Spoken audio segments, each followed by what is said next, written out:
What's going on, guys?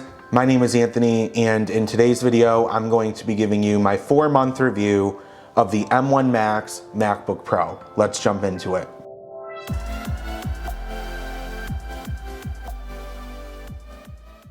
So guys, like I said in the intro, I've now had my M1 Max MacBook Pro for about 4 months now, and actually exactly 4 months now. And in this video, I'm basically going to be talking about how I feel about it and what my experience has been. Now, prior to picking up this MacBook Pro, I was using a 2017 model with the touch bar, and it didn't have all the ports that this one has. It just had the USB-C ports, and it was a great machine while I had it. Toward the end, I noticed it was getting slower for my workflow. I have a lot of clients that I do video production for, and I really needed a solid portable machine that was gonna really do the job and really do it well. My other MacBook was just getting really slow. It would take forever to render video projects. It would take forever to export video projects. It would freeze up a lot with what I was doing. And so I made the decision to trade it into Apple.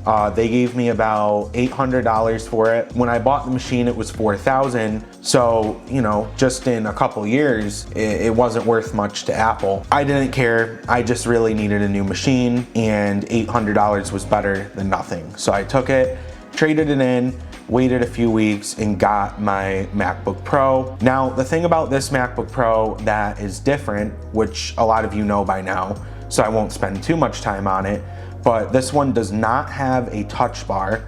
It's also noticeably thicker and heavier, and it includes more ports, which is something that Apple should have always included in their Pro MacBook model. Another thing that Apple did was they brought back MagSafe, which is awesome. Apple has been focusing on MagSafe, whether it comes to the MacBooks or the iPhone. They are bringing MagSafe back, and it's a great technology and very welcome. Now, the MacBook Pro also charges through USB-C, so you actually can charge the old way through USB-C or through MagSafe, which is really nice. My G drive here, which I bought from Apple, actually can charge the MacBook Pro. So I actually didn't even bring the charger with me. That is at home. I'm actually not in my house right now. I am in a house, but not in my house. Yeah, I left that at home because I knew that this could just charge my MacBook. One thing I forgot to mention when I was sitting down recording was the inclusion of the SD card slot, which has been an absolute awesome, welcoming, amazing thing that Apple added to the MacBook Pro.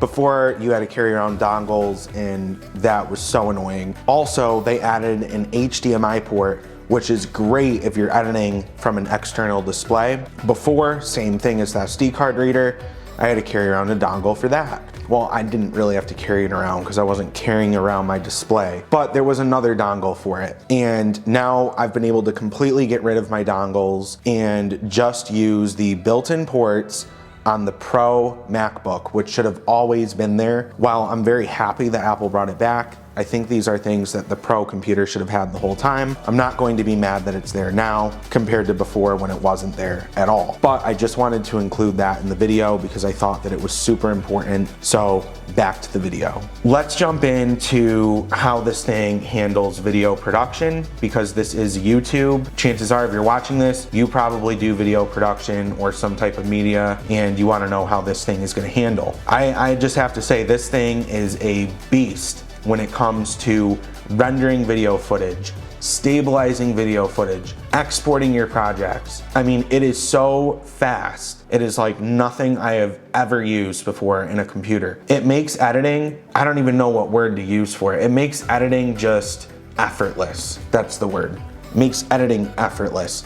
There is literally nothing that I can complain about when it comes to speed. I heard that Apple's talking about creating an M2 chip. I really don't even see the point, because the M1 Max is just like mind-blowingly fast. And honestly, from day one, right out of the box, I knew this was gonna change everything. No more staying up until 2 a.m. editing videos. I can actually go to sleep at a normal time because this thing can handle the workload that I'm throwing at it. Now, for any of you guys wondering the exact specs of this machine, it is a 16-inch 2021 MacBook Pro with the Apple M1 Max chip. It's got a memory of 32 gigabytes and it has a storage of 1 terabyte. Now, that is my one regret, is that I didn't do more storage for the solid state drive. In my next MacBook Pro, I'm definitely gonna do at least 4 terabytes. I really shouldn't have tried to be cheap when I was ordering it, because that's honestly what it was. I figured, oh, I've got external hard drives. I don't really need to increase the price that much if I don't have to. But in reality, I think I really would have found having the internal storage, all that internal storage, very, very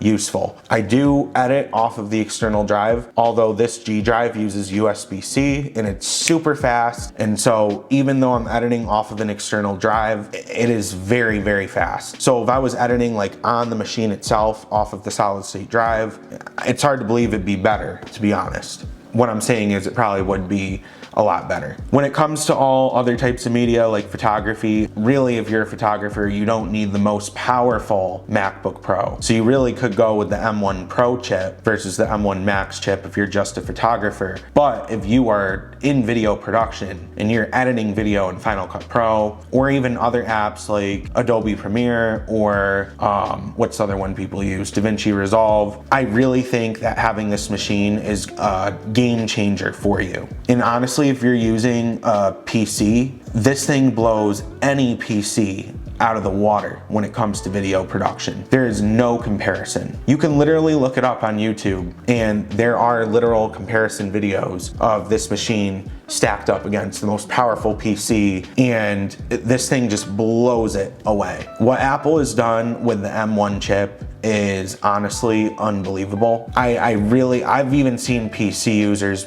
switch to the MacBook just because of this amazing chip and what it is offering to video creators out there. So overall, my experience with the M1 Max chip has been absolutely amazing. The M1 Max MacBook Pro is just incredible. And you know, like I said before, Apple is talking about an M2 chip already, which is just unbelievable, because it's like, how could they get better than this? So I just wanted to make a video about this computer because I got it 4 months ago and never created any videos about it. And if I did, it may have just been one video that I don't remember right now. It's absolutely amazing to use this machine, and I recommend it to any content creator out there. But if this video helped you at all and you want to see a bunch of other videos about drones, technology, definitely make sure to hit the subscribe button and notification bell. And also please give this video a thumbs up so that it will rank higher in the algorithm.